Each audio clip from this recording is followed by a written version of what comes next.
Hola, buenas tardes. ¿Cómo les va? Esta es la primera charla del Instituto de Derecho Concursal del Colegio de Abogados de San Isidro del año. Mi nombre es Jerónimo de Francesco, yo soy el director del instituto. Bueno, hoy vamos a tener la oportunidad de tener un doctrinario de mucho renombre, de mucha trascendencia a nivel nacional. Antes que nada, quiero agradecerle al Colegio de Abogados por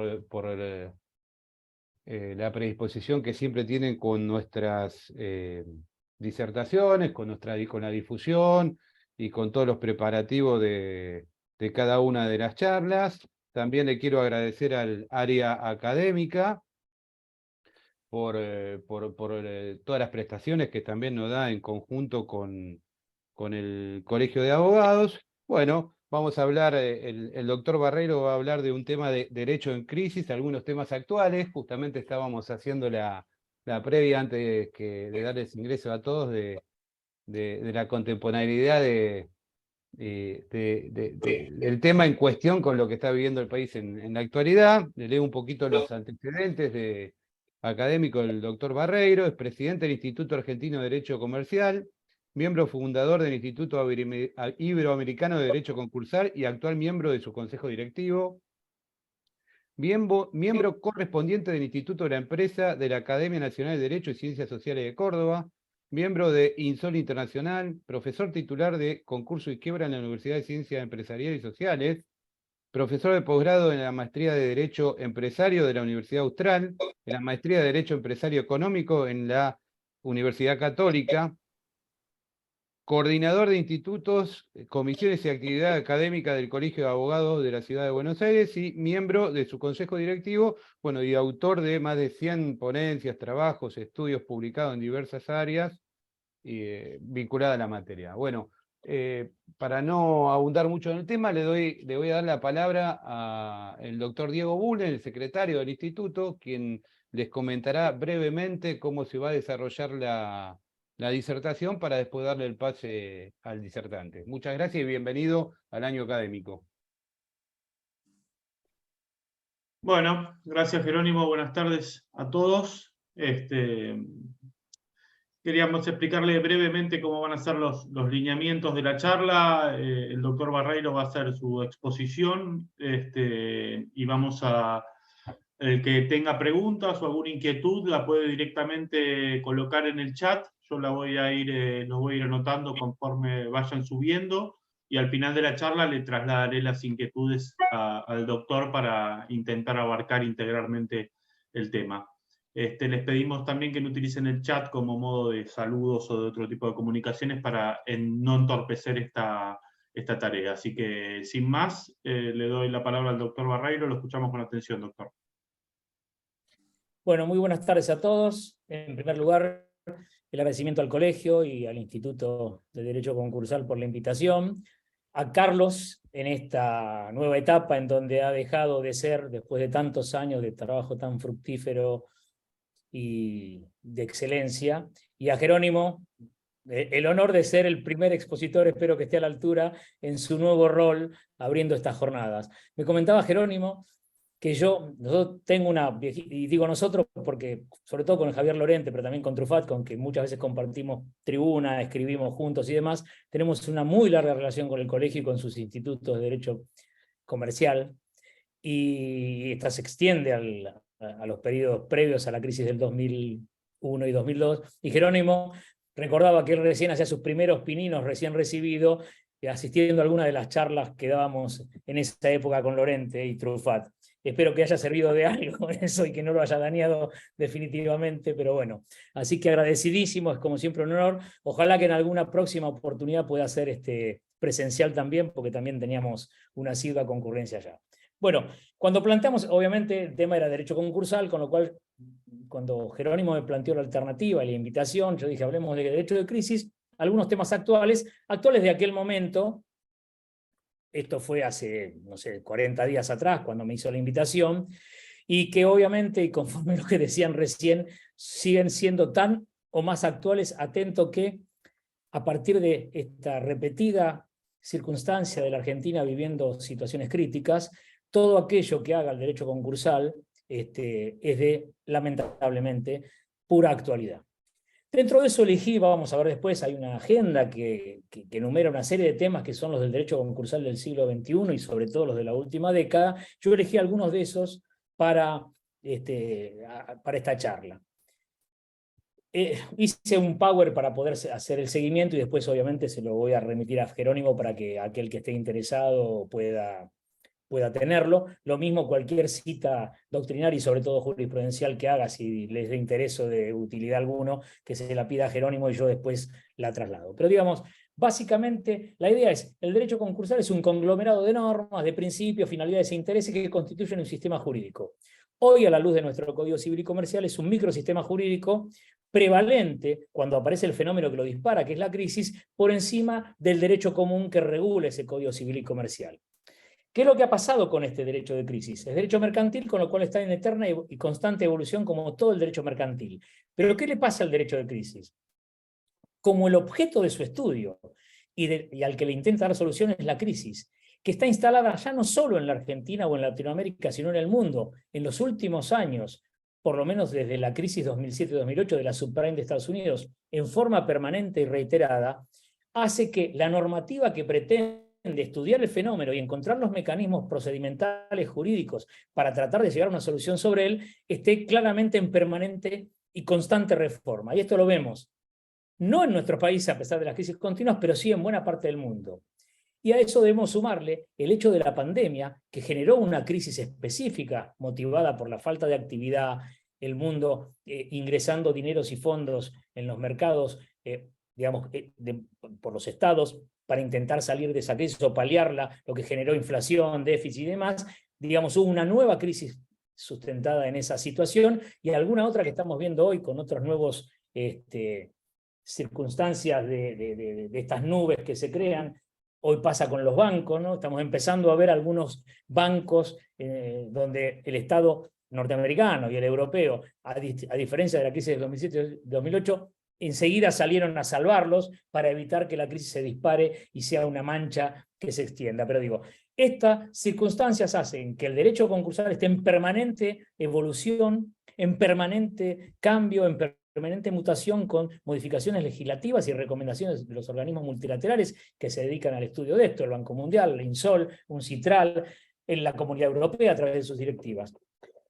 ¿Y qué hace esto? Que todos, digamos, esta constitución de paradigmas, presupuestos y principios que son los que nutren y que dan contenido al derecho concursal, estén también en crisis y en permanente modificación, ni hablar desde el inicio de los tiempos, cuando el derecho concursal nació hace 8 siglos, pero también desde el momento en que lo estudiamos hace 30 y 30 y pico de años, porque el derecho concursal ya no es de manera alguna aquel que estudiamos en aquel momento. Y además, todas estas modificaciones y este cambio de la realidad que nos obliga a estudiarla han implicado la instalación de una nueva agenda concursal, dentro de la cual están los temas, los 3 o 4 temas que voy a tratar de tocar hoy en esta charla, que son temas que no estaban en esa agenda concursal de nuestra época de estudio, ni tampoco hace 20 años, y que son, creo que hoy, de los prioritarios para tratar o para regular en esta coyuntura crítica. Y lo que vamos a tratar de ver es también si aún sin regulación algunos de esos temas, normativa digo, igualmente podrían tratar de aplicarse en los procedimientos concursales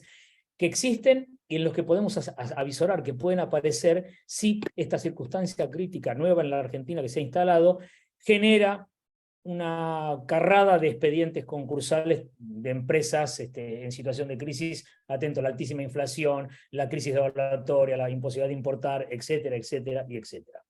Dentro de esto, dijimos, tiene el derecho concursal tiene paradigmas, presupuestos y principios. Todos han cambiado. Del paradigma original de la defensa de la titulación del crédito en la Edad Media, cuando este derecho nació, pasando por el deudor, cuando se creó el concurso preventivo, como una opción mejor para solucionar la cesación de pagos en fines del siglo XIX, a esto que apareció como fenómeno en las primeras décadas del siglo XX, pero que entró a tener claramente mucha más carnadura en el siglo XXI, la segunda mitad del siglo XX y el siglo XXI, que es la empresa. Este objeto de derecho que es básico y esencial en toda sociedad moderna para generar riqueza, crear empleo, pagar impuestos, etcétera, etcétera, y que es hoy, en mi criterio, por lo menos en el caso del concurso empresario, el eje central del derecho concursal. También hay un cambio de los presupuestos. El presupuesto objetivo, el núcleo duro, del que hablaba Alegría, la cesación de pagos histórica, la insolvencia inminente o actual, se ha transformado, ha perdido un contenido tan duro para hacer el estado de crisis o estados previos a esa situación crítica que dan origen a procedimientos anticipatorios de una crisis instalada y definitiva, buscando la posibilidad de llegar antes a esa crisis. El timing problem de los americanos, el problema de la tempestividad, de llegar con el procedimiento concursal tempestivamente para evitar que esté tan instalado como estado permanente que haga imposible la salida. Después también el cambio del presupuesto subjetivo de la persona humana. Después permitimos hace bastante tiempo el concursamiento de la sociedad, después toda persona jurídica, mutuales, asociaciones civiles, sindicatos, etcétera, y hoy estamos discutiendo ya, y en mi criterio es posible en la Argentina, la posibilidad de hacer un procedimiento concursal para los patrimonios empresarios no subjetivos, como por ejemplo el fideicomiso empresario. El 1648 del Código Civil y Comercial parecería que nos da alguna alternativa sobre esto. Y también los principios en crisis se han modificado.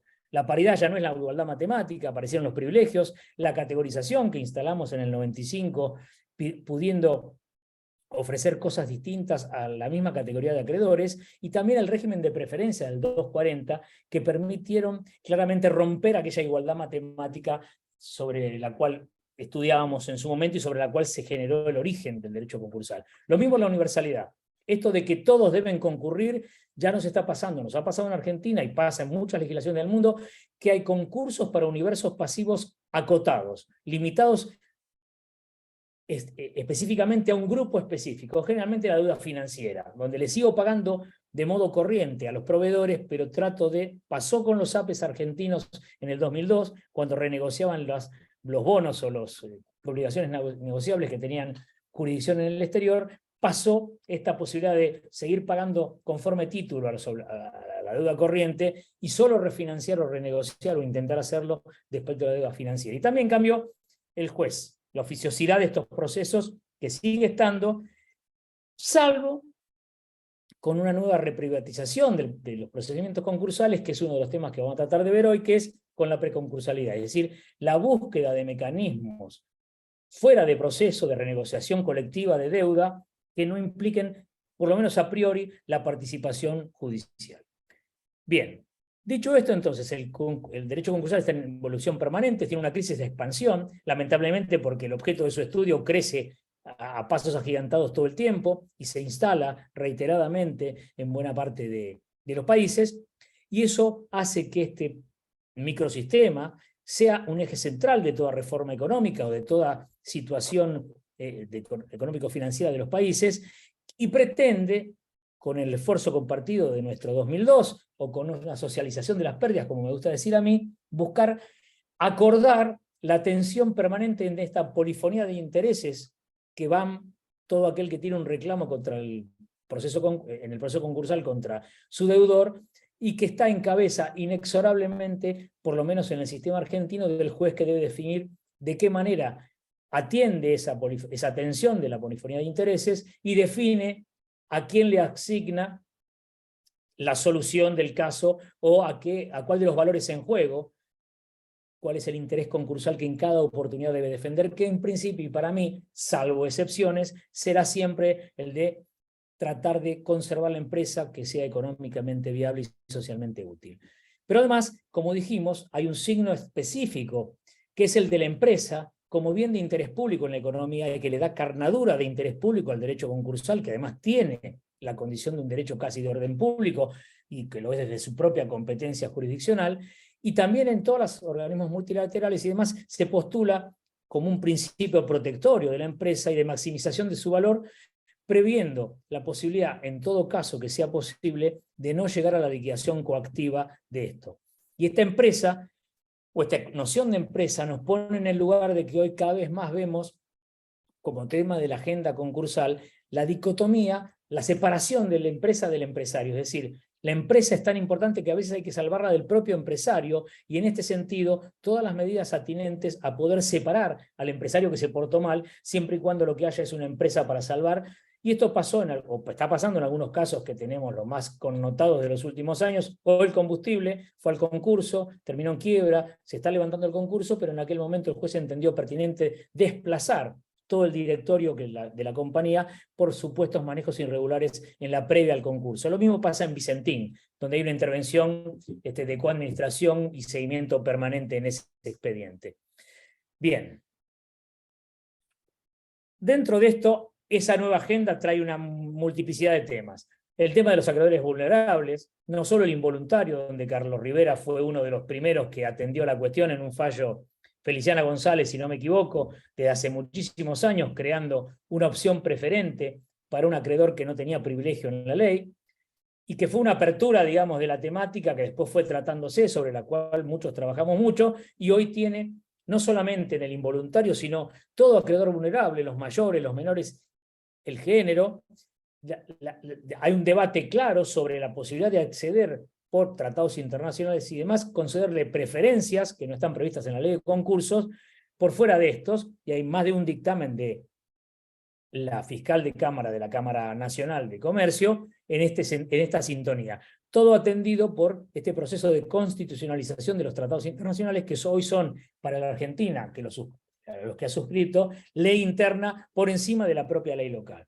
También el tema de la segmentación, un tema con el que con Lorente y Truffaut trabajamos desde hace 18 años, que es, pasamos del traje de confección. La Argentina tuvo en el proceso concursal un único procedimiento concursal para todo el mundo, y hoy lo transformamos en que es cada vez más necesario un traje a medida para cada sujeto distinto en su insolvencia, y la necesidad de compartimentar. Esto fue, diría, uno de los grandes temas del último congreso del 2021 en Bahía Blanca, la necesidad de regular procedimientos específicos, por lo menos por magnitud y por áreas temáticas. El concurso del concurso, del que vamos a tratar de hablar hoy, la preconcursalidad, de llegar antes, aún por fuera de procesos concursales, para anticipar la crisis, el sobreendeudamiento del consumidor y la necesidad de regular un procedimiento para esta cuestión. Otro tema que sí vamos a ver hoy, las facultades judiciales y la competencia del juez para dictar cautelares en los procesos concursales, y el financiamiento postconcursal, que es el primero de los temas que vamos a tocar hoy. Cuando hablamos de este financiamiento para reconstituir el capital, es el capital de giro de trabajo, no el capital original de la compañía, el de la Constitución, en la cifra de retención, que no tiene hoy, en mi criterio modesto, significación alguna, y lo que importa es el patrimonio social. Pero digo, lo que necesitamos para una salida de una empresa en crisis es capital de giro, que generalmente se ha agotado en la instancia previa y evita o a veces dificulta claramente la salida. Ese capital de giro son los recursos para operar y evolucionar y llevar adelante la actividad empresaria. Comprar, vender, producir, la cuestión logística, operar en definitiva la compañía. ¿Qué implica una situación de concursos? La pérdida de crédito. Esto es lo primero que le enseñamos a los alumnos en nuestras clases, en la primera clase concursal.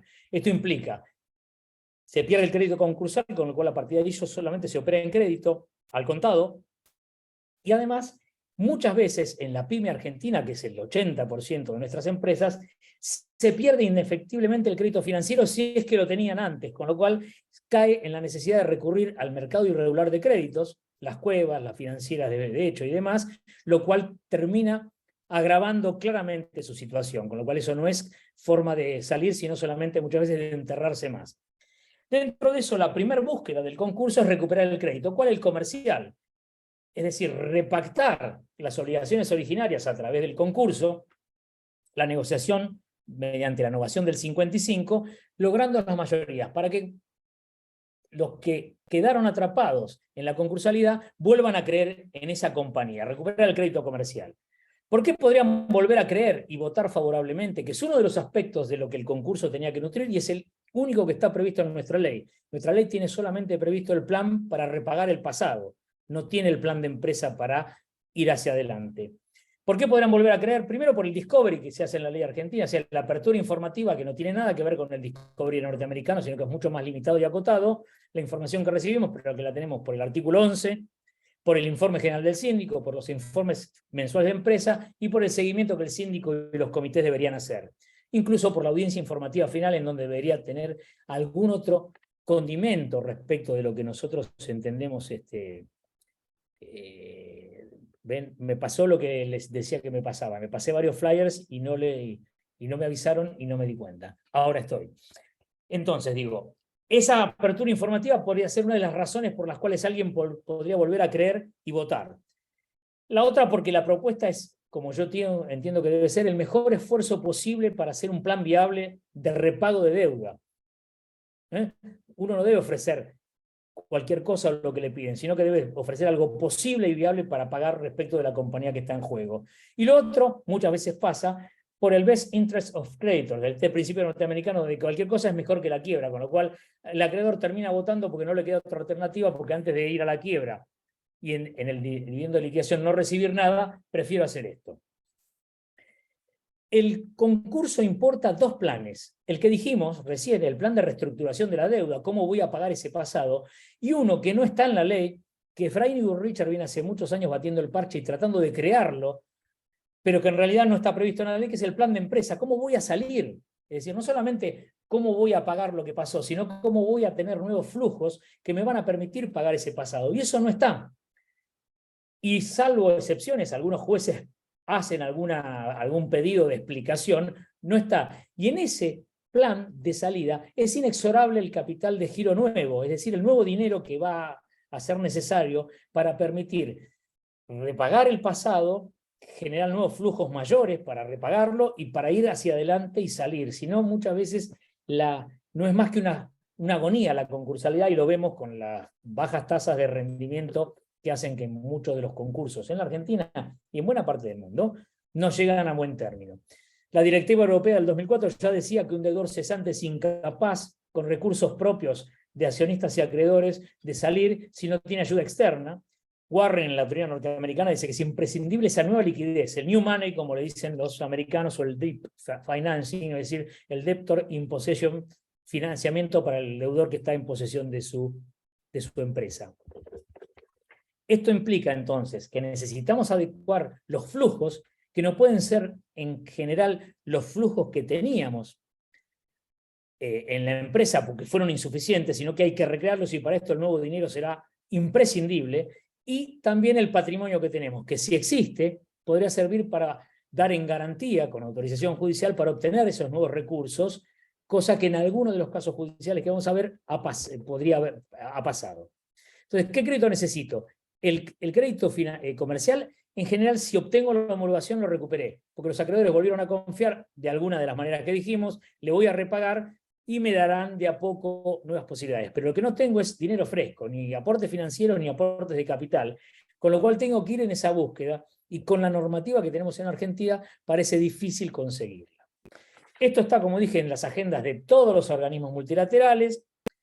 La idea de que hay que regular el Instituto del Financiamiento Postconcursal y conceder incentivos para que los terceros o los propios accionistas estén tentados de volver a poner plata en esa compañía que ya tuvo graves dificultades. La agenda INSOL de la pandemia en el 2020 generó un elenco de cosas que había que regular, dentro de las cuales el financiamiento postconcursal estaba como esencial.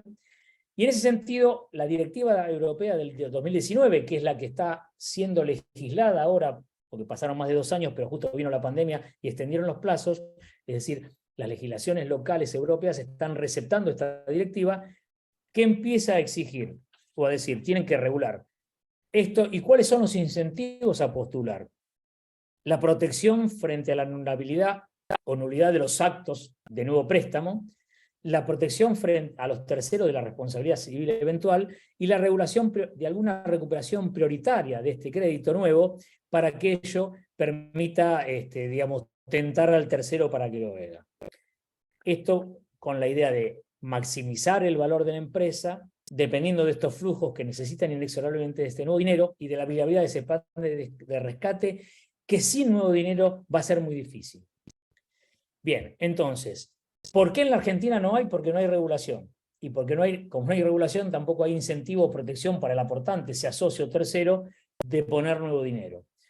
¿Y cuáles serían los incentivos posibles? Los que dijimos: dejar que el aporte esté fuera del alcance de la recomposición patrimonial en la ley argentina, otorgarle además una preferencia o privilegio, la concesión del crédito como deuda de la masa, el 240 de nuestra ley, para que se cobre antes, desplazando los anteriores, y una subordinación, o si no una subordinación como hay en la ley americana, la legal, expresamente prevista, o la voluntaria, que se daría con la aprobación de un plan que dice hay nuevo dinero para aportar a la salida, pero esto implica que ese nuevo dinero cobrará antes que los acreedores anteriores, y eso está bonificado con la homologación del acuerdo. Entonces, ¿qué hay allí? Dinero para proteger a la empresa y conservarla, que es, entiendo, el interés concursal básico. Y en esto, ¿por qué tienen los acreedores concursales someterse y entender que están bien desplazados por este nuevo aportante que los desplaza? Porque son, como dice la doctrina, acreedores parásitos, porque se van a beneficiar de la nueva, mejor situación, con mejores posibilidades de repago, por aquel que pone la plata que ellos no están dispuestos a poner. Entonces es un precio a pagar para abonar a esa salida. ¿Qué hay en la Argentina? Lo hubo en la ley 25.563, que fue la primera que se dictó en el 2002, una de las que íbamos a explicar con Lorente a San Isidro, que fue casi derogada en su conjunto, salvo este artículo 12 que sigue vigente, pero que nunca se reglamentó, que establecía que el Banco Central debía regular para empresas concursadas la eliminación de toda restricción de acceso al crédito y la creación de líneas de redescuento con acceso al crédito y otorgamiento de avales por los bancos del sistema para permitirle a estas empresas obtener ese nuevo dinero. ¿Qué pasó? Nunca se reglamentó, fue letra muerta.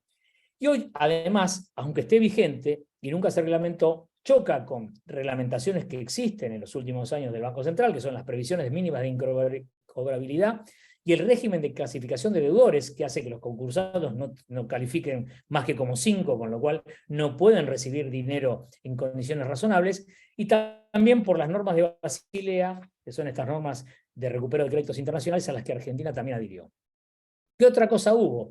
En el gobierno anterior, en el gobierno de Macri, hubo una propuesta de 2020, una modificación de la ley de sociedades que llevó a tener Estado parlamentario y otra de la ley con concursos, entre muchas otras postulaciones de reforma normativa que no llegó a tener Estado parlamentario, que una reforma de la ley de concursos. Dentro de la cual este punto, y acá un homenaje al doctor Anich, que falleció este año, fue quien tomó este tema, preveía la regulación de este instituto del financiamiento postconcursal, siempre y cuando se le diera al juez un informe que acreditara la conveniencia, la viabilidad de la empresa recibiendo este dinero y el beneficio que ello importaba ahora a la masa, garantizando la continuidad empresaria, la conservación de los bienes del concurso y el cumplimiento de la propuesta, y otorgándole allí las garantías necesarias de inataquabilidad, porque aplica el 121 de la ley de concursos y quiebras, y además le daba la condición a ese préstamo nuevo de 240. Esto sí puede ser interesante. ¿Qué pasó? Esta posibilidad que dije de que se autoricen préstamos, algunos casos han acaecido en la jurisprudencia argentina. En este momento uno de los grandes concursos de la Argentina está tramitando en Córdoba, que es el caso Molca, ¿no? Molino Cañuelas. Y allí, en la presentación concursal, la concursada pide autorización por el artículo 20 para continuar ella recibiendo del Banco Superville un préstamo de $12 millones para capital de giro, al cual el Superville dice que sí, y que el juez termina admitiendo en resolución del 5 de noviembre del 2021, siempre y cuando sea para hacer frente a las obligaciones, sostener la producción, proteger a los trabajadores y poder ofrecer un acuerdo viable, siempre que se aplique al flujo de fondos ordinarios, es decir, al capital de giro y no al extraordinario. Eso permitió liberar mercaderías que estaban afectadas a Warren, y se hizo con lo que llaman los financieros un revolving, es decir, ese préstamo nuevo pagó el préstamo viejo, con lo cual se otorgó casi un privilegio. El banco cobró el préstamo viejo, y el nuevo préstamo que puso se le fue dado por el juez la condición, atento que lo autorizó por el artículo 20, de 240, es decir, de deuda de la masa o crédito preferente. Hay una situación parecida en un fallo anterior del juzgado 1 de Capital, de Industrias Alimentarias Mendoza, que autorizó un préstamo con garantías también a los mismos fines. En el proyecto este del 2020 también había lo mismo, si en un acuerdo preventivo extrajudicial se negociaban acuerdos de aportación de capital de trabajo, se les daba esta condición bonificada si el juez lo homologaba. También Anich hizo una propuesta readecuable como una de las alternativas en el 2005 y lo volvió a tratar en el medio de la pandemia, como posibilidad de incorporar financiamiento bajo esta vía.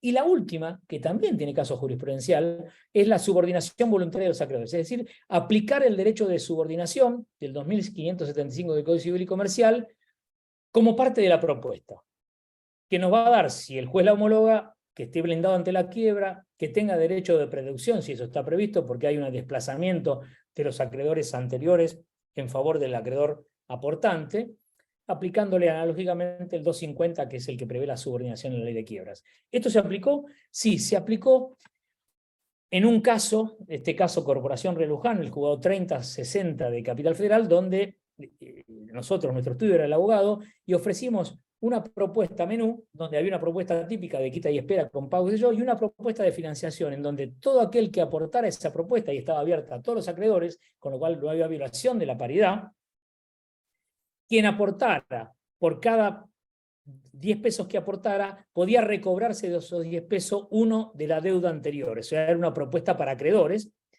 Y el Banco Supertil, llamativamente, que tiene un equipo de recupero de créditos y un equipo de abogados muy permeable a estas nuevas ideas de la nueva agenda concursal, terminó votándolo y fue homologado sin impugnaciones, con lo cual hay un caso de financiación postconcursal específicamente con rapport jurisprudencial o pretoriano en nuestro país. También hay un proyecto en la misma época de la pandemia, para aplicar en la pandemia, García Blesio, que lo vamos a ver a lo largo de la charla más de una vez, de posibilidad de regulación del financiamiento postconcursal durante el lapso que durara la emergencia, para empresas concursadas, concediendo la protección del 121 y la preferencia del 240. Y le daba la misma condición incluso a los préstamos aportados por los propios socios, que es uno de los grandes debates sobre esta cuestión. ¿El socio aportante debe ser preferido o debe ser subordinado? Bueno, en esta legislación, y yo creo que en esa sintonía va, salvo que haya un caso de abuso, debe ser preferido si uno quiere que alguien ponga plata en la salida. Van a ver ahí cuando les llegue Francia lo regula, Italia lo regula, Estados Unidos tiene dos modelos, el deep financing y el cash collateral, digamos, uno es para fondos para el giro cotidiano y el otro la posibilidad de otorgar garantías con los bienes para obtener préstamos de largo plazo para incorporar a la salida. Ellos tienen lo que nosotros no tenemos, un mercado secundario de créditos en distrés o créditos cesantes, que permite que muchas veces se compren esos créditos para aportar capital de trabajo y quedarse con la compañía, y también tienen la cuestión, como dijimos antes, de la subordinación. Lo mismo pasa en España con la ley anterior y con la ley actual, la sancionada de este texto refundido, que le llaman ellos. A nosotros nos causa muchas gracias porque la Argentina estar fundido, estar quebrado. El texto aprobado en septiembre del 2022 por los españoles se llama texto refundido concursal, con lo cual nunca mejor, si como decía Borges, el nombre es arquetipo de la cosa, en este caso, qué mejor que ponerle refundido a una ley de quiebras. Bien. ¿Cuál es nuestra, digamos, la idea? Como en la Argentina no hay mercado de deuda en distrés, no hay fondo buitre que pueden ir a aportar, solo pueden aportar los socios internos o los vinculados o los acreedores a ser perjudicados por la quiebra.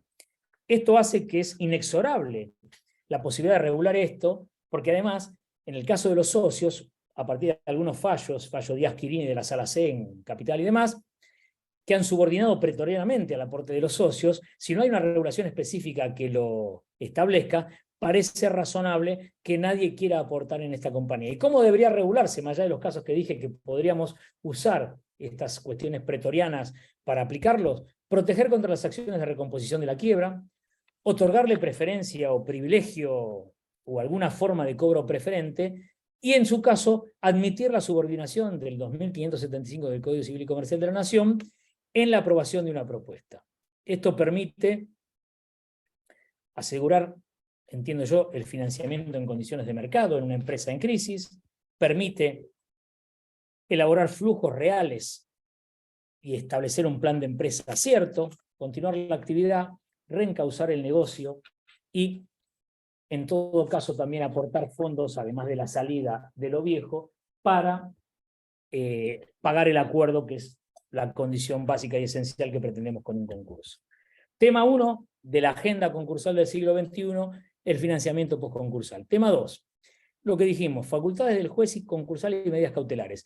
Esto está provocado por una tendencia que hemos visto en los últimos tiempos, de jueces concursales declinando de competencias propias ante la aparición de peticiones de los concursados, casi de urgencia para poder solucionar situaciones complicadísimas, y también cuando aparecen organismos estatales, la AFIP, el Banco Central, algunos de los registros, no sé, de exportadores, etcétera, etcétera, peleándole la competencia administrativa o judicial a un juez concursal, vamos viendo con alguna sorpresa a los jueces concursales declinar esta competencia. Entonces, dijimos que este derecho es un derecho excepcional.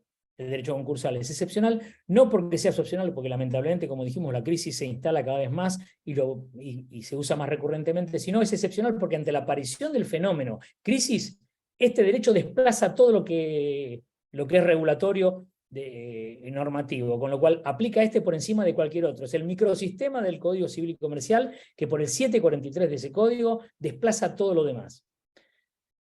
Y para ello y para definir estas facultades debemos establecer una integración normativa, porque esta ley concursal es parte del sistema general y aplica todo el sistema normativo, pero tiene esta condición de interés público, de orden público, porque atiende, además del interés particular de la ley de los acreedores, intereses superiores, que tienen que ver con la protección de la paz social, por evitar que esta mancha voraz, que es la cesación de pago, se extienda como un reguero de pólvora y contamine todo el mercado, con lo cual está contaminado de interés general que atiende al bien común, por lo tanto es claramente de interés público y casi de orden público, ¿no? Hay una definición de orden público donde se desplazan los intereses particulares por los generales de la sociedad cuando hay, con limitación de la autonomía de la voluntad, cuando hay necesidad de defender garantías que exceden los intereses particulares.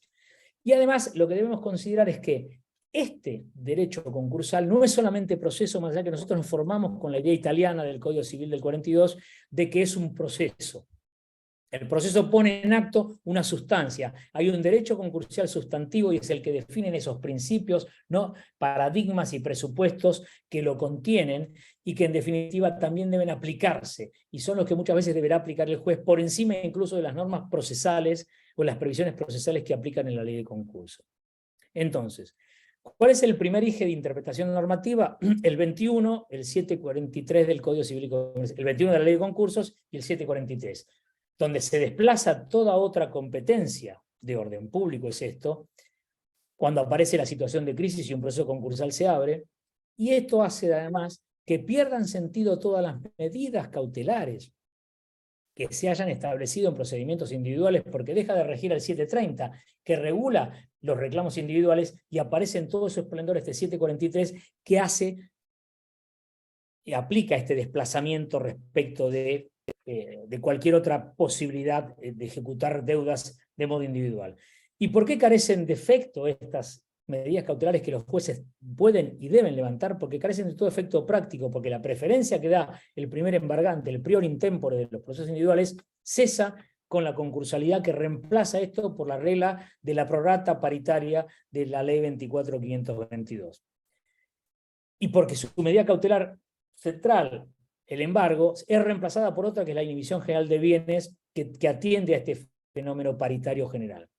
Y porque además el juez, digamos, ¿por qué ir en esta interpretación o integración de normas a por qué el juez debe aplicar no solo las medidas cautelares previstas, sino toda aquella que se entienda pertinente? Porque el juez es director del proceso en los términos del 274, tiene obligación de impulsar el proceso hacia su final para el cumplimiento de sus fines, del interés concursal, que en principio cuando hay empresa es la salvaguarda de la empresa, y para, digamos, y esas facultades y poderes están en el sentido de garantizar la télesis o la finalidad de la ley, como nos decía Ricardo Prono, maestro del santafesino. Entonces, el juez, además, ¿por qué? Porque es competente en toda situación que involucre el patrimonio del concursado. Artículo 1 de la ley, artículo 242, 743 del Código Civil y Comercial, que además siguen diciendo que aún en situación de colectiva de crisis, el patrimonio del deudor es la prenda o garantía común de sus acreedores, pero regulado por la voluntad y potestad del juez conforme a esta ley. Y esto, con lo cual también toda decisión debe tomarla bajo la forma que tiene la ley para definir cuál es básicamente el interés concursal que el juez debe definir y defender, que está previsto en el final del artículo 16 cuando dice los actos sujetos a autorización en el concurso deben serlo sometidos a criterio del juez siempre que ello sea para cumplir la télesis, garantizar la continuidad de la actividad del concursado, el interés básico concursal, y la protección eventual del interés de los acreedores. Y en mi criterio, cuando estos dos fines colisionen, debe prevalecer, siempre que haya empresa viable, el de la protección de la empresa por encima del interés de los acreedores. Bien. El concursado además está sometido a una vulnerabilidad cautelar. Generalmente es lo que nos pasa en los periodos previos donde el concursado está atiborrado de embargos de la FIP, etcétera, etcétera, etcétera, con lo cual debe haber un amplio margen de disposición de medidas cautelares, no solo las reguladas por la ley de concursos, que deben aplicarse en toda circunstancia para tratar de salvar esa situación. Y en esto hay, al margen, yo publiqué un artículo el 24 de mayo del 2022 en la ley, pero hay artículos de Junge Bass, Fabián ha escrito mucho sobre esto, la Aida Kemelmacher, etcétera, etcétera. ¿Y para qué debe permitirse esto respecto del juez concursal? Para asegurar la continuidad de la actividad, el juez es tutor del giro comercial y de su operación, dice la jueza de Cámara de Córdoba, Verónica Martínez, para proteger el patrimonio de ese concursado, que es garantía de todos, para proteger la igualdad de los acreedores, para que no haya alguno, como pasa a veces con el Banco Central o con otros organismos públicos, que se precobran o se preaseguran sin tener específicamente un privilegio. En el caso de los concursos de persona humana, para proteger a estos sujetos, los más vulnerables de la cadena. Para coadyuvar, que es algo que los jueces deberían ejercer, la posibilidad de coadyuvar a la salida concursal, es decir, ayudar a construir una propuesta y un plan de empresa que permita a la empresa salir de allí, siempre que se trate de una empresa, como dijimos siempre, económicamente viable y socialmente útil. Morelo da una definición específica, dice que no puede, en la decisión de un juez concursal frente a la hermenéutica de sus principios, normas, estándares, valores y metas, que caerse en mallas ritualistas y en criterios inflexibles. Y esto mucho menos si con las rigideces, y en esto vamos a lo que les dije antes, se declinan competencias y facultades propias y se obstaculiza la finalidad de la ley. Hoy vemos en temas de causas de corrupción, hay un debate entre el juez penal que pretende resguardar su patrimonio para la discusión penal en detrimento de la jurisdicción concursal, que yo creo que es a la inversa exactamente, y lo que no podemos permitir es que los jueces concursales declinen la defensa de esta competencia específica. La jurisdicción concursal es una jurisdicción de urgencia, nos decía Pagliardi hace muchísimos años en la doctrina italiana, con lo cual aplica para garantizar la ley de esos principios concursales de derecho sustancial que está dentro y por detrás de la ley concursal. Y esto hace que incluso prevalezcan esos principios concursales sustanciales por encima de los principios procesales que contiene la ley. Bien. ¿Cuáles son las cautelares típicas? La inhibición general, como dijimos, las del 17, la intervención en algún grado de veeduría, con administración o plena de la empresa, aplicada en estos casos que le dije hoy, Vicentín, por ejemplo, dividiendo lo que es la empresa del empresario que en principio parecería que se portó mal o que alguna irregularidad cometió, la posibilidad de levantar todas las cautelares dispuestas en otra sede, incluso por razones de abuso, y el desapoderamiento atenuado que aplica la ley, es decir, la posibilidad de generar incluso la aprobación de cautelares, la aprobación de créditos, como dijimos en el tema anterior, por vía del artículo 16. ¿Cuáles son las posibles cautelares a dictar? Bueno, ¿cuál es el fundamento también del dictado de medidas atípicas? La doctrina, entre las cuales yo me enrolo, dice que puede dictarse por el juez concursal toda medida atípica, las no previstas en la ley, que vayan a atender el fenómeno de prevalecer los principios y la finalidad de la télesis concursal. La continuación de la empresa y la protección de su patrimonio. Incluso, dice Fabián en algún artículo sobre esto de la posmodernidad que tanto en la pandemia ha registrado, para proteger incluso la caja y el flujo de fondos de acreedores postconcursales, porque darle derechos absolutos respecto de ese flujo de fondos hará imposible la salida de la concursalidad. Dentro de estas cautelares, las atípicas, las de los cheques. Si bien en la ley de cheque dice que el cheque diferido es oponible al concurso, las resoluciones del Banco Central, la 6762 que está ahí, y la del 2022, la 7661, dicen lo contrario. La Suprema Provincia dice que aplica ese cursal sobre deuda anterior. No pasa esto en la Cámara Comercial y en buena parte de la doctrina, porque la doctrina mayoritaria entiende lo contrario. También vemos medidas cautelares atípicas de mantenimiento de una cuenta corriente bancaria operativa, porque hoy todos los pagos son electrónicos y con transferencias y demás, con lo cual si la empresa no tiene cuenta, le prohibimos la actividad, y si le prohibimos la actividad no hay empresa, no hay concurso. Medidas de protección, como dijimos, del flujo de fondos, medidas que permiten mantener la continuidad operativa en contra de decisiones de organismos públicos, aduana, Banco Central, ministerios, contratación con el Estado, registro de empresas petroleras, mineras. Es decir, estas medidas que en una situación concursal parecería que están tocando o están intentando violar la posibilidad del derecho al ejercicio del comercio que nos prevé la Constitución argentina. También el mantenimiento preciso de pesca y demás. Y la suspensión de los remates y o subastas, que son medidas que habitualmente vemos como planteos. Y por último, también las anticautelares, estas medidas genéricas omnicomprensivas que pretenden impedir que otros jueces u otras decisiones judiciales importen o apliquen sobre el patrimonio del deudor. Como bien nos dice De Lázari, más que ir sobre decisiones de un juez, van sobre la intención de aquel actor que pretende cautelar por otra vía circunstancias patrimoniales.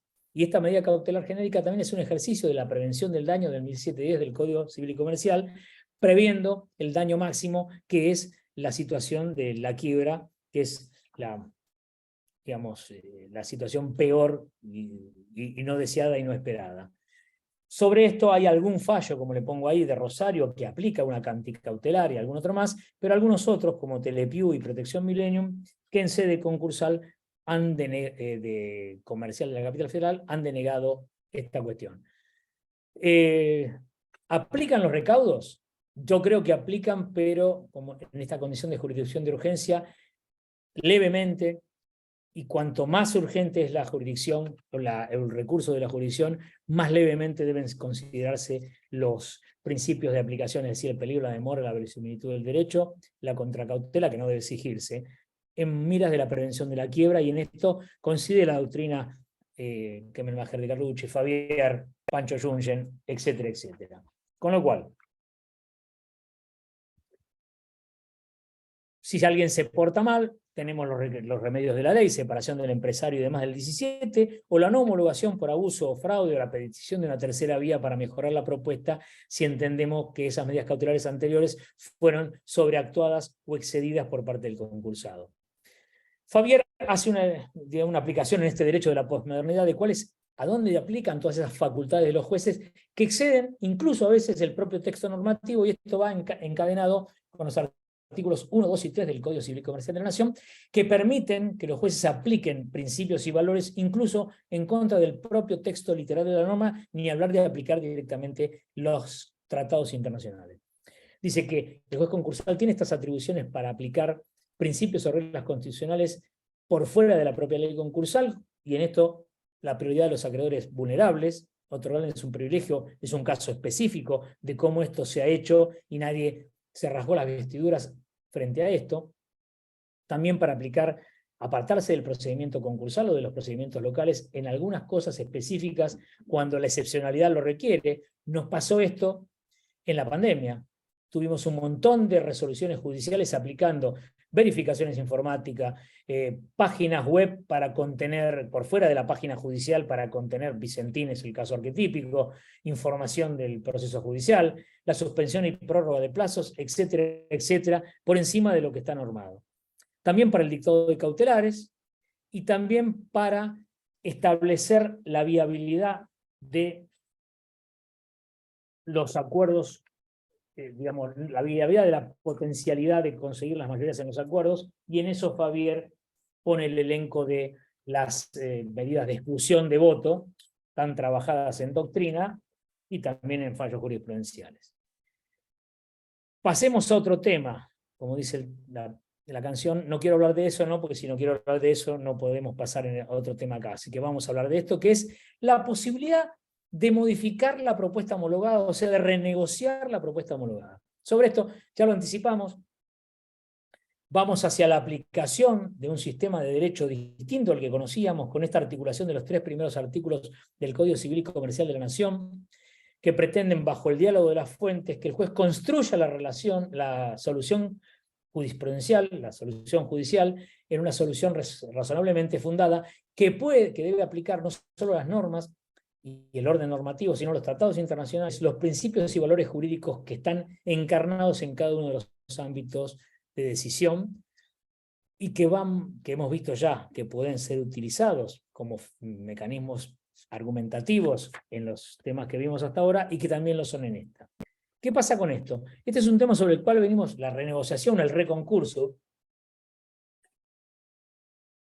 es un tema sobre el que venimos hablando hace mucho, pero que se volvió a reinstalar en nuestro país como consecuencia de algunas decisiones legislativas tomadas en el exterior y también de la pandemia. Hubo varios proyectos de reforma judicial que pretendieron legislar o regular una posibilidad de reformular la propuesta de acuerdo atento a la crisis excepcional e imprevisible que resultó consecuencia de las medidas adoptadas para prevenir la pandemia. Esto generó un contexto de alza inflación, devaluación y emisión monetaria en la Argentina y también en muchos países del mundo. Ellos de a poco han ido rearmando este criterio, digamos, secando la plaza de los fondos en exceso y bajando las alícuotas de inflación, como hemos visto que está pasando este año en Europa y Estados Unidos. Acá no, estamos este año con situaciones de este tipo no provocadas por la pandemia, tan malas o peores que aquellas ratio, con lo cual la situación de excepcionalidad no provocada por la pandemia, sino por lo que uno quiera decir, pero que está instalada, podía permitirnos nuevamente plantear estas situaciones para aplicar con la normativa vigente y con la necesidad de hacer una modificación normativa. Pero digo, ¿qué pasaba allí? Había un montón de contratos y obligaciones asumidas que no tenían posibilidad de cumplimiento por un suceso imprevisible e imprevisto respecto de todos los sujetos que estaban en el mercado. Con lo cual, ¿qué hacíamos con esos contratos continuados y fluyentes? Sobre esto hablamos ríos de tinta y que yo dijimos, el sistema normativo debe encauzar las consecuencias y debe dictarse una norma. Doble, una norma para reencauzar las obligaciones en el inbonis, la posibilidad de prórroga de plazos y demás para no llegar al concurso, y una norma que reencauzara los plazos concursales. La norma, si bien fue postulada por un montón de gente, nunca se sancionó, con lo cual terminamos viendo la necesidad de regular estas cuestiones con las normas que venían al caso. Es decir, en el caso concursal del 274, el juez director del proceso, el 1, 2 y 3 del Código Civil y Comercial de la Nación, y todo lo que este Código Civil y Comercial de la Nación regula para atender a circunstancias de modificación de las condiciones con las cuales uno contractó. La propuesta 1 de esto era hacer una norma que dijera, para todo aquel que tiene esta situación, una suerte de decreto 214 de la especificación, podría renegociar las condiciones originales bajo una situación de esfuerzo compartido, siempre que hubiera buena fe, en miras al 743 que importa también la dignidad del deudor. Esta norma nunca se sancionó, con lo cual mucha gente renegoció condiciones de pandemia o directamente esperó, dio plazos, recuperó los cheques y esperó a que le pudieran pagar antes de llevar a una situación judicializada al sujeto que estaba cesante como consecuencia de la pandemia.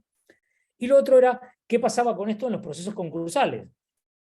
Bueno, y allí las normas preveían esta regulación, que eran los pedidos que hacían los sujetos que se concursaban. Extender los plazos o reformular los plazos en los procesos que estaban en curso, aplicar todos los institutos del Código Civil y Comercial de la Nación de las obligaciones a las propuestas aprobadas y las cuotas vencidas, admitir incluso la posibilidad de renegociar la propuesta que estaba autorizada, con qué mayorías y demás, y después propuestas creativas, las que están ahí, el concordato readecuable, el financiamiento concursal y demás. ¿Qué pasaba? ¿Cuáles son las normas del Código Civil y Comercial? La que cuando pasa una circunstancia extraordinaria no hay mora culpable, la imposibilidad de cumplimiento que tiene el Código, fuerza mayor y caso fortuito, la imposibilidad transitoria de cumplimiento, la frustración del contrato, la teoría de imprevisión y la renegociación de buena fe de los contratos de larga duración. Estos dos últimos creo que son los ejes básicos de cualquier planteo de este tipo en el ámbito de la concursalidad, que son todos aquellos que mencionaban los proyectos de norma que se hicieron y que menciona la doctrina que trabaja la cuestión. Entonces, ¿qué pedían los deudores? Ampliación, prórroga, suspensión del proceso, suspensión del cumplimiento de las cuotas pendientes, prórroga del vencimiento de las cuotas o directamente renegociar el acuerdo. Hay un montón de fallos que no se los voy a referir, que van desde digamos, pero que están en el flyer del PowerPoint y que los van a recibir cuando los reciban, que tienen que ver con planteos judicializados diciéndole, dame alguna solución a esto. Ya sea en concurso en trámite, mirá, yo tengo un concurso, me vencía el 22 de agosto del 2020, estuve cerrado, no hay actividad que yo, con lo cual prorrogame los plazos, aunque los plazos de la ley en su máximo ya estaban concedidos, o suspender el proceso, o con propuestas aprobadas, cambiarme las fechas de pago porque no puedo pagar en septiembre de 2020 porque no tuve ingresos durante los últimos 8 meses, o directamente autorizarme a renegociar la propuesta. Más allá de cada uno de estos fallos que estamos analizando ahí, que son un montón, sepamos que no conozco ningún caso donde hayan permitido renegociar el acuerdo, pero sí, o suspender el proceso, pero sí conceder prórrogas brutales de plazo, entre 6 meses, 180 días, 1 año y 1 año y pico en los procesos concursales, sin norma, solamente atendiendo las circunstancias excepcionales que la pandemia había provocado, o que las medidas adoptadas para paliar la pandemia habían provocado. Con lo cual, esto es un primer dato. El segundo, bueno, ahí tienen la referencia de todos los proyectos. El ARCA, que es un conglomerado de profesores y abogadas dedicadas a la materia, que a instancias del profesor Trufat, eran como 250 personas que estamos en un chat, se generó y generamos un montón de proyectos de modificación que incluso les remitimos a legisladores de nuestro país, pero bueno, que finalmente no tuvo tratamiento alguno, que preveía hipótesis de prórroga de plazos, todo durante la emergencia, incluso renegociación del acuerdo. Lo mismo un proyecto de un diputado García Blesio, que preveía también la renegociación, la prórroga de cuotas, etcétera, etcétera, etcétera, tampoco tuvo andamiento. Ahora bien, ¿qué dicen los que dicen que esto no es posible, la renegociación del acuerdo? Básicamente que esto viola la cosa juzgada, porque si bien nace como contrato o algo similar al contrato, la propuesta concursal homologada, esto se transforma en un acto procesal cuando se homologa, y con lo cual ese acto procesal contiene en su esencia la cosa juzgada, y esta cosa juzgada no puede violarse. Y además tenemos los límites de los artículos 59 y 63, que es el reconcurso, digamos, el gap de 1 año que impide reconcursarse, aunque esto no sería un reconcurso en el sentido típico, sino sería una renegociación del acuerdo abierto. Ahora bien, rápidamente para hacer alguna referencia, aunque sea al último tema, ¿qué entendemos? Primero, esta petición ¿tiene algún andamiento? Sí, porque el acuerdo concursal homologado sigue siendo un acuerdo. Es decir, tiene una base esencial de contrato con un sujeto múltiple, que es la cantidad de acreedores del otro lado, que tiene una diferencia sustancial, que es la no aplicación del efecto relativo de los contratos, atendiendo a un acto delegado por el Estado, es decir, la homologación del acuerdo. Con lo cual, este acuerdo sigue siendo un acuerdo por más que esa bendición le da un plus, que es un acuerdo de mayorías. Toda la vida entendimos que se podía renegociar el acuerdo siempre que hubiera unanimidad. Yo tengo un caso Castel donde no me lo permitieron, citando una doctrina del año 98 publicada del doctor Lorente, mi amigo, con lo cual me faltó un voto para renegociar el acuerdo para la unanimidad, y yo pedí por abuso de derecho y demás, y me dijeron que no, con lo cual esta posibilidad siempre estuvo íncita. Después, este fallo Aronado es uno de los que da estas prórrogas excepcionales. Dice que cuando hay circunstancias social, económicamente y laborales de una gran excepción, debe atenderse a las mismas en el momento de resolver. Y estas circunstancias externas, ajenas e inculpables de aquel momento de la pandemia, pueden que se estén repitiendo hoy, como pasó en el 2002, cuando nos cambiaron las condiciones de valor de una moneda, como era el dólar, que implicaron una solución transaccional del esfuerzo compartido para esto. También encontramos argumentos en que todo aquello que se hizo por fuera de la ley, modificando las fechas de los procesos concursales por encima de lo que prevé el 43, con resoluciones que ya estaban firmes y que habían precluido cualquier posibilidad de modificarlas. Lo mismo con acuerdos homologados. Un acuerdo homologado en el 2018, vencía la tercera cuota, se planteó y se prorrogaron plazos. También estaba precluido, había cosas juzgadas sobre ese hecho y se permitió la modificación, con lo cual no parece razonable decir que una cosa juzgada no puede ser modificable y la otra sí. El 159, que es una regla aplicable a todo el proceso concursal, donde debe recurrirse a normas análogas para solucionar situaciones como este tipo. Y si se da, yo creo que debe ser con las mismas mayorías, las del 45, como pasa en los lugares donde está regulado, con la posibilidad incluso de incorporar los acreedores postconcursales. se aplica el ordenamiento jurídico en pleno, para eso decía el 1091 y el 1101, imprevisión y renegociación de buena fe de acuerdos de largo plazo, caen como anillo al dedo. Acá hay una serie de referencias sobre que la cosa juzgada no tiene esa inalienabilidad absoluta, interpretación de la ley de modo orgánico, no literal, y recurriendo a los principios y valores normativos, por eso al derecho concursal sustancial, etcétera, etcétera. Creo que dan elementos como para, ni hablar de la necesidad de regular esto en alguna modificación legislativa. Esto está regulado en múltiples países, Colombia, España, Chile, etcétera, etcétera, y creo que también es una hipótesis que debería ser regulada en alguna próxima reforma de la ley concursal.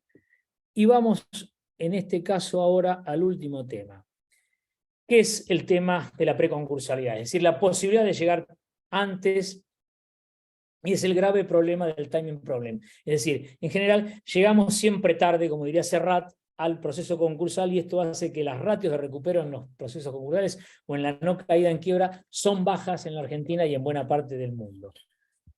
Pero esto tiene, en el siglo XXI, una clara diferenciación en la clasificación de Rullón. Hasta el siglo XX teníamos un sistema concursal bilateral, todo judicializado, donde había procesos preventivos y reorganizativos, el concurso preventivo en nuestro caso, y liquidativos, la quiebra. El siglo XXI nos trae, desde fines del siglo XX, la incorporación de un tercer ámbito de procesos, que muchas veces no son judicializables, que son los procesos informales, dentro de los cuales nuestro APE viejo, el de la ley 19.551 y el de la 24.522, son parte. Acá hay una vuelta al origen del derecho concursal privatista y contractualizado. El siglo XX nos hizo un proceso concursal publicista, como dijimos antes, con intervención judicial inexorable, y en esta búsqueda de eficiencia, de reducción de costos de tiempo y de dinero, las legislaciones del mundo van buscando unas mejoras de ratios y la encuentran a través de estos procedimientos que para mí no aplican para todo el mundo.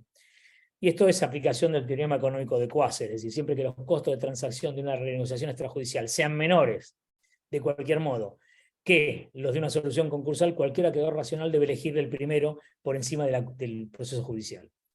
Todas las recomendaciones de organismos internacionales, el Instituto Iberoamericano de Derecho Concursal que yo integro, la UNCITRAL, la INSOL, etcétera, etcétera, recomiendan regular sistemas de preconcursalidad en su... Ahora bien, ¿es solamente una cuestión de costos? No, también es un tema de eficiencia, de tempestividad, llegar antes de que el problema se instale como un estado permanente difícil de resolver. Como dice Juana Pulgar en su trabajo, en su libro, El Derecho Preconcursal, los acuerdos preconcursales del año 2012, que es casi la nave madre de esta temática, el mejor concurso es el que se evita, el concurso judicial, ¿no? Ahora bien, yo creo que esto solo aplica para grandes deudores, donde no hay asimetrías informativas ni de poder de fuego entre acreedor y deudor. No aplica en nuestro país claramente para las pymes, que siguen necesitando escudos protectores, es decir, protección de los jueces, suspensión de acciones, levantamiento de medidas cautelares, etcétera, etcétera. Dentro de esto, vamos a hacer un paneo, aplica la zona de insolvencia. Nuestro APE nuevo, el del 2001, que vino a instancia del FMI, es una aplicación de una línea rectora del Banco Mundial que ya estaba prevista ahí, y es la primera aplicación. Esto fue fuente de muchas de las reformas legislativas posteriores en Europa, incluso un remozamiento del Prepackaged Plan de Estados Unidos, digamos, en función de lo que funcionó en aquel momento muy bien, después se dejó de usar, el APE argentino. En esta zona de insolvencia, toda la guía de incitada, bueno, ahí tienen todas las referencias que hablan en función de principio de conservación de la empresa y de llegar antes a la situación de crisis, las alertas tempranas de la ley francesa del 84, el tema de regular mecanismos de preconcursalidad, como hace la última ley española, la refundida de septiembre del 2022. Hay todo un elenco de estos que van hacia la autocomposición de intereses entre acreedor y deudor, que los problemas de los deudores y acreedores los arreglen ellos, como diría Pellegrini al sancionar la primera ley de concurso argentina en 1902. Hay un elenco grande, que están en esta flyer, de acuerdos absolutamente prejudiciales, sin juez y sin escudo protector. Esto es, voy a la negociación, abro la información, pero me pueden seguir agrediendo. No es lo que recomiendan, sino que lo que se recomienda es sistemas mixtos, donde haya una negociación preconcursal, pero yo de algún modo pongo en conocimiento de un tribunal la existencia de esta negociación por fuera para que me dé por algún lapso 90, 120, 180 días una suspensión de toda agresión para que yo pueda adecuadamente, de algún modo, regular esto. El prepackage plan norteamericano, hay en Italia, hay en España, Portugal, los procedimientos de conciliación francesa, nuestro APE, que no tiene hoy la suspensión de acciones si no voy con las mayorías. Una de las propuestas del ARCA era reformarlo en ese sentido, si uno se presentaba con un 25-30% ya de votantes del acuerdo preventivo, que el juez diera un stay para que no agredieran. Bien, ¿qué hay con esto? Recomendaciones europeas del 2014, lo repite la del 2018 y lo repite la del 2019. En principio, desjudicializar, sacar de los tribunales todo este lío y solamente recurrir a ellos para obtener los escudos protectores y para bendecir el plan, para confirmarlo, como dicen los europeos, o para homologarlo sería en el sentido argentino. Creo que es imprescindible también ir a esa sintonía, buscar la preconcursalidad, buscar la tempestividad para llegar antes. Algunos la colocan como Efraín Borrichard en la preconcursalidad societaria, es decir, la primera preconcursalidad es las sociedades llamando a sus socios para que definan situaciones de recapitalización o de modificación de los negocios para intentar obtener una solución antes incluso de llegar a una situación de crisis. Bien, ¿por qué la preconcursalidad? Primero porque va hacia la posibilidad de menores costos, debe regular reserva y confidencialidad en todo lo que se haga, porque el insider trading, es decir, si yo me voy con información que recibo en esta negociación de buena fe que estamos haciendo y la llevo para prevalecerme haciendo un juicio anticipado o dándoselo a terceros, es un lío. Es imprescindible regularlo, pero con escudos protectores, es decir, mejorar o reformular el APE de algún modo, porque fue un instrumento que funcionó muy bien en la crisis 2002-2005, para que vuelva a tener carnadura. Entonces, bueno, el orden societario, las órdenes prejudiciales. ¿Cuál es la búsqueda de este derecho concursal del siglo XXI, del que empezamos a hablar hace una hora? Procedimientos rápidos y eficientes, con reducción de costos, que impliquen un reparto equitativo de las pérdidas, el sacrificio compartido del 214, de nuestra crisis del 2002, maximizar el valor de la empresa en todo sentido, incluso en la quiebra, como dicen las directivas europeas, conservarla siempre que fuera posible, siempre que sea una empresa viable y socialmente útil. Y sobre esto algún par de reflexiones finales, que podrían ser un slide en cada uno de los temas, pero como hice todos los temas juntos, voy a poner todos los slides al final. En primer lugar, la hipótesis de hacer desaparecer la crisis definitivamente es imposible en la economía y es imposible, mucho más imposible en la regulación normativa del derecho concursal. Como dijo el CEO de Eastern Airlines cuando la presentaron en bancarrota en Estados Unidos en el 2091, el capitalismo sin quiebra es como el cristianismo sin infierno, no puede haber uno sin el otro, con lo cual la hipótesis de capitalismo de mercado que usamos hoy como mecanismo económico triunfante en todo el mundo, íncitamente trae el riesgo empresario consecuente y trae la posibilidad de quebrar. Somos como Sísifo, los que nos dedicamos al estudio de esta materia, que estamos siempre llevando la piedra hasta la punta del cerro, buscando dejarla allí, y ya sabemos que al otro día empieza a bajar de vuelta, con lo cual empezamos nuevamente a buscar nuevos mecanismos que tratarán de dar solución a una problemática que en principio tiene difícil solución. Y por último, el derecho concursal, y en esto me gusta referir una cita de Churchill cuando le preguntaron en algún momento de la Segunda Guerra Mundial, cuando venía cascoteado Inglaterra reiteradamente por los alemanes, decía: vamos bien, de derrota en derrota, hasta que esperemos llegue la victoria final. Y pasa lo mismo con el derecho concursal. Vamos de derrota en derrota en esta pretensión de buscar una norma que elimine la cesación de pagos, lo cual creo yo que es imposible y no es ámbito del derecho concursal, pero tenemos la esperanza de que algún día lleguemos a la victoria final y desaparezcan los concursos, no porque lo hicimos en la norma concursal, sino porque la economía ha sido bonificada y todo funciona como corresponde. Muchas gracias.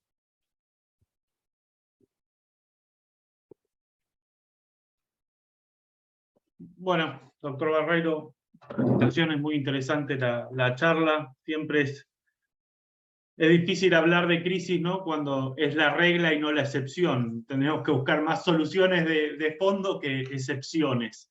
Clarísimo. Le paso algunas preguntitas cortas, tuve que resumir entre todas porque estamos muy cortos de tiempo, pero algunas cositas sobre las que desarrolló y que quizás podemos profundizar. Me habló al comienzo sobre el tema de la conveniencia de legislar cada particularidad de los sujetos afectados por la ley. ¿Cree que sería conveniente legislar la crisis de la empresa en cesación de pagos o qué instituto sería conveniente reformar para preverlas en materia de empresas? A ver, lo primero, digamos, la reforma concursal exige muchísimas digamos, cosas como para hablar largamente hoy, pero digo, el tema de la segmentación tiene que ver que no podemos, digamos, nosotros tenemos un viejo trabajo con Laurenti Truffat del 2005, donde postulábamos, se titulaba así, del traje de confección al traje de medida. El derecho concursal argentino en el 72 y en el 83 reguló un solo proceso concursal para todo aquel que estuviera en crisis. Primero eran solamente las sociedades comerciales y después todo sujeto en crisis. Esto fue visto en la doctrina internacional como un blasón, era como una idea superadora. Lo que pasa que 40 años después se ve que no son iguales todas las insolvencias, ni pueden ser iguales los instrumentos de recuperación de todas las insolvencias, con lo cual el consumidor sobreendeudado tiene que tener un proceso simple, rápido, de bajo costo, etcétera, etcétera. La pyme necesita al juez. La gran empresa, muchas veces, los APEs del 2002 nos lo mostraron, negocian con fuerza con un arbitrador, con lo cual son otros los mecanismos, con lo cual debería haber multiplicidad de procesos, incluso por la propia materia. La ley argentina lo tiene, la ley de fideicomiso de entidades deportivas aplica a una figura específica, que es la Asociación Civil Deportiva, un modelo que está por encima de la Constitución, porque eso permitió que Racing siga vigente, saliera campeón, etcétera, etcétera, etcétera, y que yo pudiera seguir yendo a la cancha. Pero digo, ya tenemos una aplicación, Estados Unidos lo tiene, los farmers tienen su propio reglamento, los consumidores, lo tienen las ferrocarriles, con lo cual, esa es una idea. Lo otro es, quedó vieja la ley concursal argentina, que en el 95 fue señera y pionera. La información que le damos al juez no sirve para nada. Ese artículo 11 tiene que ser remozado. También los incentivos para concursarse o para poner en manos de la justicia las crisis tienen que ser mayores. En general, nadie quiere la justicia porque tiene temores a lo que pase ahí, a lo que pase después con la quiebra y la responsabilidad de sus administradores, con lo cual hay un cambio cultural que hacer y solamente se puede hacer, en mi modesto criterio, con incentivos para llegar antes a la concursalidad. ¿Y también prever plazos disímiles también para cada sujeto? Por supuesto. A ver, Vicentino, El Combustibles, Molinos Cañuelas no pueden tener el mismo proceso que hoy tienen de vos o yo, que tenemos la tarjeta de crédito, la prenda del auto y no sé, y qué sé yo, un préstamo que nos hizo Carrito Rivera, que es un hombre de una economía muy portentosa. Digo, no puede ser lo mismo. Y hoy es lo mismo, porque el 288, o sea, el pequeño concurso no regula nada, digamos, esto lo tenemos claro, ¿no? El pequeño concurso sin pequeño concurso, como diría Mafia. Bien, otro de los temas que es muy interesante, este tema del ingreso de los nuevos fondos, como modo, digamos, el concurso siempre se ocupa de lo que pasó y no de lo que viene. ¿Cómo incide este obstáculo de la existencia de garantías reales constituidas sobre inmuebles de la empresa, ¿no? Que son también anteriores al concurso? ¿Cómo incide, seguramente negativamente, pero cómo se puede desarrollar esto para tener nuevos ingresos, aunque hablándolo en la economía de hoy suene difícil? Sí, bueno, como siempre nosotros tenemos que atender, digamos, una hipotética normalidad, porque nuestra realidad siempre no es, o como dijiste bien al principio, nuestra normalidad es la excepción. Hemos hecho de la excepción la regla, ¿no? Pero digo, en el derecho americano está previsto, vos podés ofrecer en la propuesta la subordinación de ese acreedor con garantía real, ofreciendo esa garantía real para otro que va a poner plata, desplazándolo, porque normativamente está previsto. En Argentina, yo creo, y lo he hecho en ese concurso que conté, podría desplazar los acreedores quirografarios corriéndolos por uno que viene a aportar nuevo fondo en alguna proporción. Ahora, desplazar una hipoteca sin negociación aceptada por parte del acreedor hipotecario lo veo normativamente imposible, porque ahí sí hay una afectación directa al derecho de propiedad de ese tercero que va a decir, mi hipoteca es intocable. Lo que sí, y esto pasa con los jueces argentinos, uno tendría que tener, como pasa en otras jurisdicciones, los jueces norteamericanos, sentar a todo el mundo en una mesa a negociar y decir, bueno, esto nos sale adelante si usted pasó en la crisis 2007-2008. Nosotros hicimos un procedimiento también con Lorenti y Balá, digamos, en los teatros de revistas, digamos, somos esta tríada, escribimos mucho juntos. Hicimos un procedimiento para el sobreendeudamiento del consumidor también en el 2005, como parte de ese esquema. Y esto se lo generó a Truffat la idea de que había una necesidad de regular este procedimiento, porque los jueces concursales norteamericanos, él había estado, no me acuerdo si fue en Connecticut o en alguno de estos, y visitó un par, y ellos tenían atiborrados de ejecuciones hipotecarias sus juzgados por la crisis de 2008. ¿Y qué hacían? Se presentaban en concurso. Entonces, sentaban a los acreedores hipotecarios con un mediador designado, el trustee ellos lo designaban como mediador o conciliador, y los obligaban a negociar. Dicen, en 60 días me tiene que traer una solución, y si no, yo con las facultades que tengo, el Crandon Power norteamericano, voy a tomar una decisión sobre su crédito. Y en general, como el mercado inmobiliario estaba devastado y los bancos no querían más propiedades, en muchas de esas alternativas se llegaban a soluciones sobre ese acreedor hipotecario. Esto no es el modelo que tenemos por lo menos de ejercicio pero creo que sería un modelo por lo menos a intentar una negociación en serio, sentando a la mesa a estos acreedores. Muy amable, doctor, muy claro. Jero, te paso la posta. Bueno, Marcelo, la verdad que felicitaciones, hiciste honor al tema, muy actual, muy profundo, la verdad que trataste temas que desarrollamos en alguna jornada de Fresh Money y algún tema vinculado a las reformas en diferentes disertaciones que estuvimos en el instituto y la realidad es que avanzaste mucho más de lo que se había tratado en ese momento, pues debe ser por una cuestión más obviamente de tu conocimiento, pero también de la época que ya lo habíamos visto hace varios años, con lo cual desarrollaste o terminaste para la gente que comúnmente nos sigue de definir y desarrollar varios de los temas que trataste. Bueno, te agradezco por la participación, un gusto que hayas podido venir a nuestro instituto. Obviamente a partir de ahora te vamos a seguir invitando para los años venideros y bueno, te doy el pase, agradezco obviamente al Colegio de Abogados y a Cristian Ubalton, que es el coordinador del instituto que nos acompañó en los controles, y al doctor Diego Bunes, que es el secretario, también con las preguntas. Bueno, muchísimas gracias, Marcelo, te doy el pase. Bueno, muchas gracias a ustedes. Carlos, enorme beso, abrazo del alma, un queridísimo amigo de tantos años. Sí, la temática, Jero, lo que pasa es que volvemos sobre los mismos temas, profundizamos sobre los mismos temas, fuimos pioneros en la doctrina argentina sobre muchos de estos temas, pero ¿qué pasa? No se regulan.